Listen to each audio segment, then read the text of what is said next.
Okay, so you can call these things conspiracy theory, but remember, unti-unting napapatunayan na totoo ang dating mga conspiracy lang. I have my own experiences too. Hindi dahil nadinig ko lang sa iba tapos pinaniwalaan ko. I have personal reason bakit ko pinaniniwalaan ang mga teoryang ito. For a few months, I was being called to speak about this, but I was holding back. Gumawa man ako ng video, hindi ko dinedetalye masyado. Medyo filter ko pa. Yung sa kayang arukin ng mga kaisipan, parang ganon. Maybe because iniisip kong hindi nga madaling paniwalaan. But I decided to speak anyway. Actually, what's happening in the world is a spiritual war. As Mother Gaia or Mother Earth ascends, o habang umaangat ng frequency ng ating planeta, those who are manipulating this planet are slowly losing their grip. Humihina ang kanilang kapangyarihan sa ating mga tao. Kaya importante ang pagkamulat ng karamihan. Alam ko na hindi nyo masyadong nauunawaan yung mga sinasabi ko. Kaya ipapaliwanag ko po. At bago mauna ang reaksyon nyo, buksan nyo muna ang inyong mga kaisipan sa mga sasabihin ko. Okay, so lagi ko ring binabanggit na systems that we grew up with ay hindi nilikha ni God. Na hindi ang divine source na pinagmulan ng lahat ang bumuo ng mga sistema na nagpapatakbo dito sa mundo. Lagi ko din binabanggit na may nagpupul ng string sa mga namumuno sa planetang ito para pahirapan tayo. Ang tanong, sino ang nagpupul ng string? Bakit naman tayo papahirapan? Ano naman ang mapapala nila kung mahirapan tayo? Pero later ko na po sasagutin ng mga yan. Lagi ko din sinasabi na hanggat hindi ka pa mulat on a spiritual level, nasa 3D ang consciousness mo, kung saan lahat ng bagay ay nagmumula sa takot. Ang paraan ng pamumuhay ay survival at limitado. Sa mundong kinamulatan natin, ito ang normal. Dahil kung sino man ang may control sa planeta, they made us feel that this planet is not safe for all of us. Kung imumulat yung inyong mga kaisipan, lahat ng sistema ay ginawa to make humans slave. The systems were designed for humans not to win. Kahit sabihin pang mayaman ka, you're paying too much taxes. Kaya walang panalo. Unless you are one of them. Kung kaisa ka sa manipulators, makikinabang ka. Umaapaw na pera, tax-free pa yan. Okay, so what we have on this planet is actually a harvesting system. They harvest human energy. Our fear feeds them. Them? Sinong them? Okay, so alam ko na hindi ito madali paniwalaan. But, okay, sasabihin ko na ngayon, no filter. They are the reptilians. They are low-frequency beings na matagal na sa Earth. Nabanggit ko na to sa isa sa mga videos ko na palaging namumute. Pero, hindi ko tinutukoy exactly pero namumute lagi yung video na yun. Okay, so through the years, nakabuo na sila ng bloodline dito sa planeta. Mga nasa pinakamataas na posisyon, pinakamayayamang tao. O, huwag na natin sabihin tao, nila lang. Their elite bloodline ang nagpapatakbo sa mundo for so many years. They have created all the systems. Again, they're not human. Sabi nga, they can shape shift. Kaya nila magpalit ng anyo bilang tao. They are soulless. They're being fed by human energy. Humans feed them. And at times, humans flesh and blood, babies and children. Dahil mayaman sila at makapangyarihan, they have resources. Proof, nandun sa sikat na file na inilabas early this year sa ibang bansa. Okay? Kung hindi ka pa mulat o awakened, they are actually controlling you. So, the real demon, wala sila sa impyerno, nasa ating kaisipan. Yung mga kasakiman, pagnanakaw, pagkitil ng, alam nyo na, tapos korupsyon, pang-aabuso, inggit, kahalayan, at kung ano-ano pang hindi magandang gawa ng isang tao. Ibig sabihin, nangingibabaw ang control nila sa isang tao. Kaya kung nangingibabaw sa iyo ang kabutihan at pagmamahal, mas positibo ang pag-iisip mo, ang pananaw mo sa buhay, hindi ka nila basta makokontrol. Awakened ka man o hindi.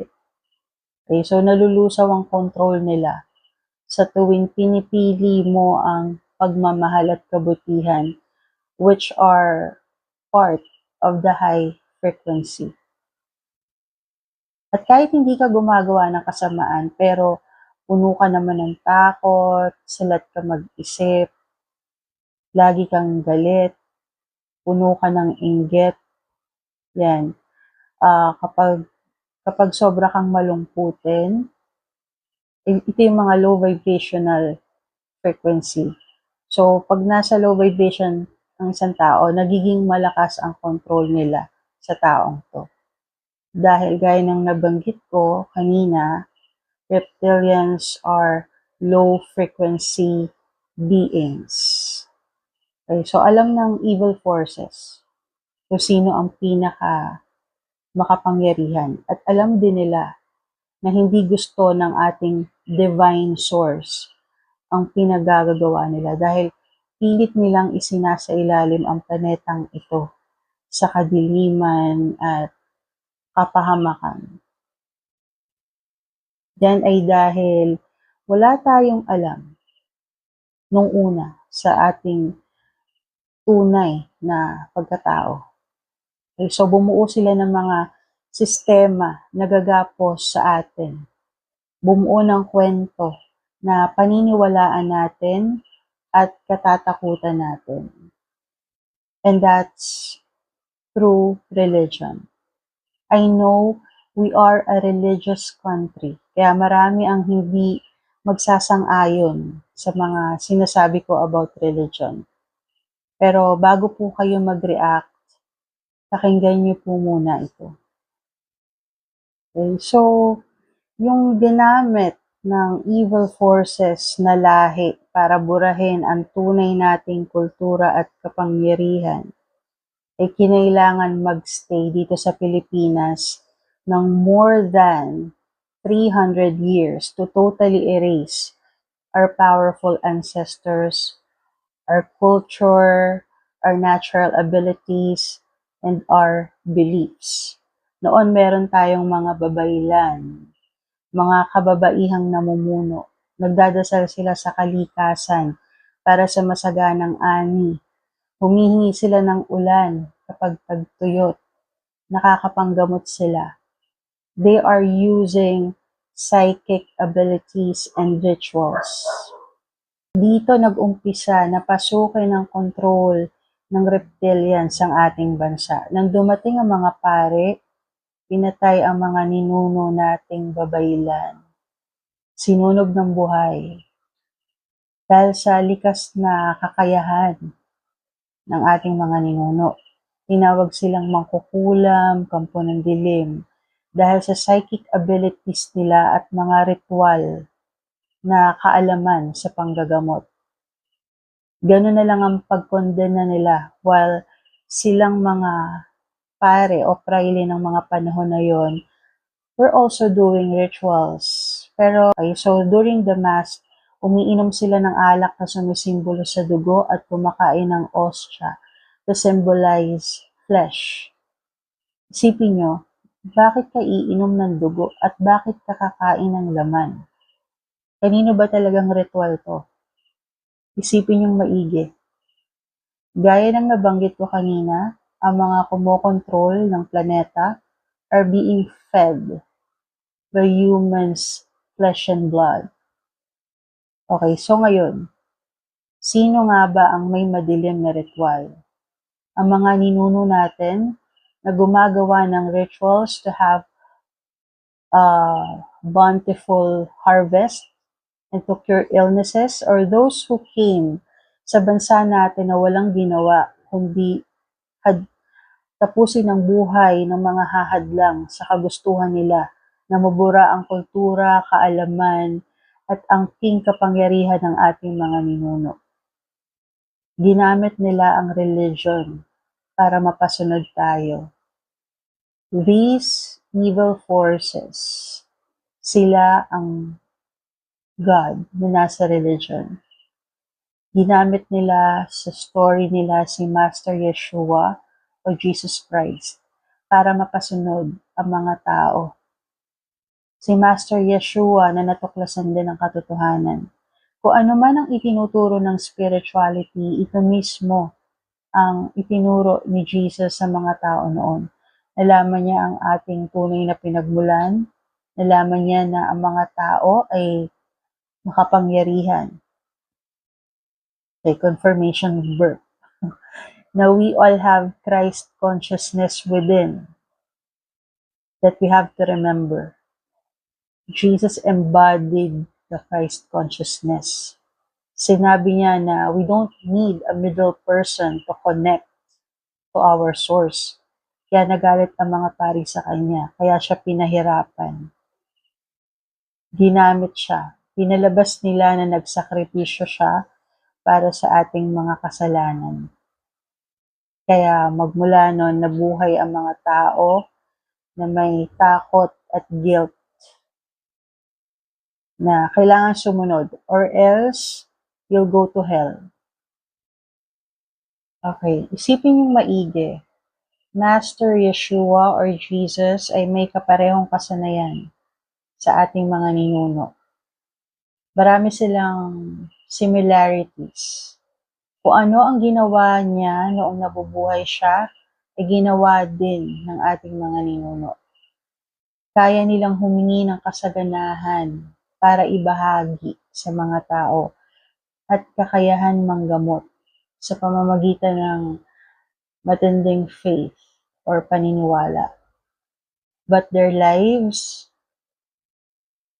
hindi maganda yung naging ending nila. They were all ended in a brutal way ng mga tigapagpatupad ng relihiyon sa kani-kanilang panahon. I have nothing personal against religion and priests sa kasalukuyan dahil minana lang naman natin ito. Kung naging banal at sagrado ang relihiyon, yan ay dahil sa pananampalataya at pagmamahal sa puso nating mga Pilipino. Tayo ang nagbigay ng kapangyarihan sa relihiyon. Binigyan natin ng power ang religion over us. Ginawa nating mabuti ang intensyon ng relihiyon. Kahit ang orihinal na intensyon ng nagdala nito sa ating bansa ay isailalim tayo sa kanilang kapangyarihan. Ako po, when I was young, it was a question talaga na bakit pumayag si God na gawa ng karahasan ng kanyang anak. Then, from one of the stories sa Bible, hindi ko na matandaan kasi bata pa ako nito. May isang ama na sinubok ni God para patayin ang sariling anak at ialay sa kanya. Although, ang tanda ko, hindi naman natuloy dahil it was a test of loyalty. Pero bilang may murang kaisipan nung time na yon, natanong ko, bakit? Bakit ganun? So, hindi yun matanggap ng sistema ko, pero tinanggap ko na lang dahil ayoko tawagin na makasalanan. Then, spiritual awakening answered all my questions. Kaya naging madali sa akin ang kumawala sa lumang paniniwala. At ngayon, ang kilala kong God is a divine source na may purong pagmamahal at hindi magbibigay ng takot at lalong hindi mapagparusa. Dahil wala akong relihiyon ay masama akong tao. I honor, I respect, and love my dear divine source. Same with Master Yeshua. I admire him for his greatness. I honor his doings. But I don't worship them anymore. Hindi na pagsamba. What we have is pure connection. That every time I meditate, I can feel pure and overflowing love in that connection. Ever since I raise my vibration, I can connect to higher dimensional beings. Okay, so hindi lang si Master Yeshua, sometimes archangels, angels, and other interdimensional beings. That's why I believe in extraterrestrials. And I don't consider them as aliens or ETs. For me, mas tama silang tawagin na interdimensional beings or high dimension beings. And the best thing about this, low frequency beings cannot bother me anymore. They lose control over me. That no matter how chaotic this planet is, I am at peace. I feel safe. I am full of love. I am love. Ito ang naging bunga sa akin ng spiritual awakening at yung pagtatrabahong iangat ang aking frequency. Ikaw kapatid, kailan ka gigising? Gising na at sama-sama tayong umangat. Let's rise as one.